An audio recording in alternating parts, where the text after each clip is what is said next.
Their laughter echoed through the halls of my brother's brand new $600,000 house while I was lying in a hospital bed, begging my family for just $7,000 to save my life. They refused, and I walked away silently. Little did they know, I wasn't done. Not by a long shot. If you've ever felt overlooked, disrespected, or powerless, you're about to witness a story where quiet patience turns into perfect justice. Hit that subscribe button, like this video, and comment your thoughts because this isn't just a story of revenge. It's a lesson in standing up when everyone else fails you. I've always been the responsible one in my family, the one who kept her head down, made smart choices, and silently shouldered burdens no one else would acknowledge. But there's a point when silence doesn't feel like strength. It feels like betrayal. It started a few years ago. I was diagnosed with a serious medical condition. The doctors gave me a grim timeline.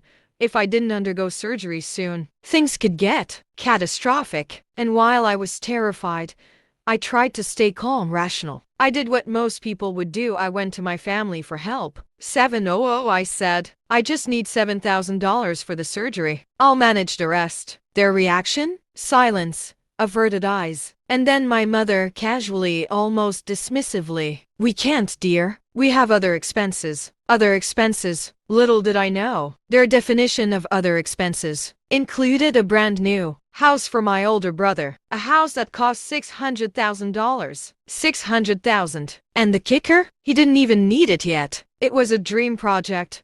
A vanity purchase. A castle built on privilege while I was left to wrestle with the fear that my life might literally end without surgery. I remember the day they showed me pictures of the house. Floor-to-ceiling windows, marble counters, an outdoor pool so pristine it looked unreal. Their smiles were wide, glowing with pride, oblivious to the storm inside me. My hands were shaking. My chest hurt not from the illness, but from the weight of their disregard. I didn't yell. I didn't cry. I walked away, and I did it silently, because I knew, deep down, that my anger was a fire I could one day use. Months passed. I recovered somehow, miraculously. I cobbled together the money myself, working extra hours, selling some of my own things, doing whatever it took. And the irony? I survived without them, but I never forgot. Every laugh, every Instagram post of that ridiculous house, burned into my memory like a scar. And then one day, life presented an opportunity. A quiet, almost accidental opportunity that I couldn't ignore. My brother and my family, they decided to rent the house out. Their perfect $600,000 palace. And by some cruel twist, they came knocking on my door. I greeted them with a smile. The kind of smile that says nothing, but hides everything. They launched into their rehearsed pitch. We think it's time to rent the house. Do you want to help us find tenants? I let them talk. Every word was a dagger. I nodded politely, my heart calm but my mind racing. And then I saw it. A small oversight, one they never considered.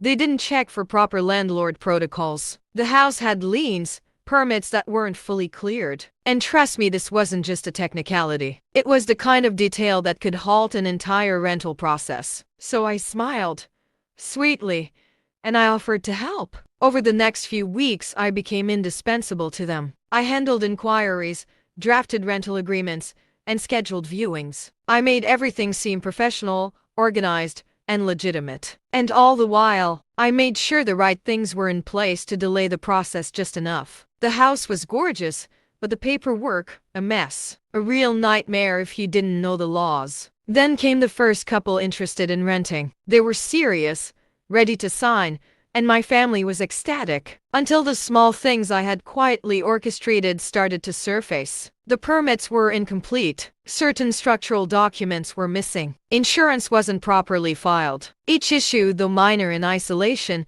created cascading delays. The excitement in my family's eyes slowly shifted to panic. Why isn't this moving? My mother asked, frustration creeping into her voice. I shrugged innocently. You know how complicated renting a high-end property can be, I said. My voice soft, calm, perfectly neutral. The calls from potential tenants became fewer. Complaints trickled in. Suddenly, my brother's dream, house, a monument to privilege and disregard, was becoming a liability. And they were panicking. The very house they had spent $600,000 on while ignoring my $7,000 plea was now a source of stress, all because I had quietly turned the tables. The apex came when my family realized what was happening. The liens, the permits, the technicalities. They had to scramble to hire lawyers, inspectors, and compliance officers. The stress was palpable. I watched from the sidelines, outwardly calm, heart hammering not with malice, but with vindication. And then,